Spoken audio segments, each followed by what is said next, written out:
Hi sa nagatanaw. Ali, magluto tag egg drop soup. Karon sa Florida, sigig ulan, mangulami kay higop og sabaw. So the very first step is magboil ta og tubig. Then while waiting, magboil ang tubig, maghiwa ta og onion, carrots, cabbage. Naara sa imo kung ang imong pagkakat kay pinatag-as or minced, however you like it. Kay sinundalo na ni akong pagkaluto kay perti na diyong gutoma. Matod pa sa ako ang lolo, si Tatay Apin, ingon siya parehara ng tanan sa akong tiyan. Sa kada mahuman nimo nga cut na ingredients, pwede na nimo ihulog sa tubig.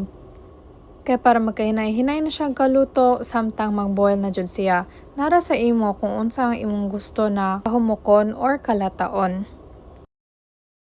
Sa naapay mga maayong ipon, okay rin na medyo gahi-gahi. Pero para sa mga magpakaon ani sa tigulang, lata jud as much as possible. Mag-season na dayon ta sa ato ang soup. Kanilang atong mga basic na salt, pepper, o chicken powder or chicken cubes. If gusto pod kag beef, go lang. Depende man na sa kung kinsay mo kaon.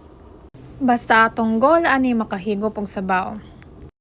So karon mag-prepare lang ta sa atong slurry or pampalapot, magamit lang tag 1 teaspoon nga cornstarch tapos gamay lang na tubig igo lang pang dissolve.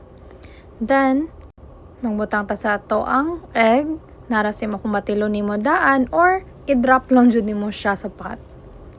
Then mekos. Butang na to atong green onions and that's it.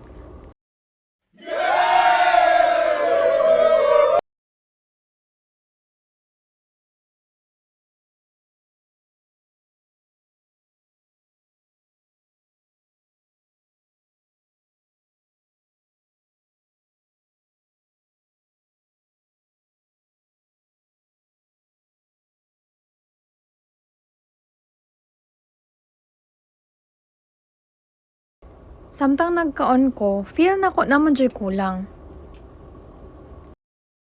Diba, lamin ni Paris og tinapay? Maon siya akong trip tong high school pa ko. Ikaw, unsa man ginakaon tong una nga madali-dali rag luto o paliton? Comment down below.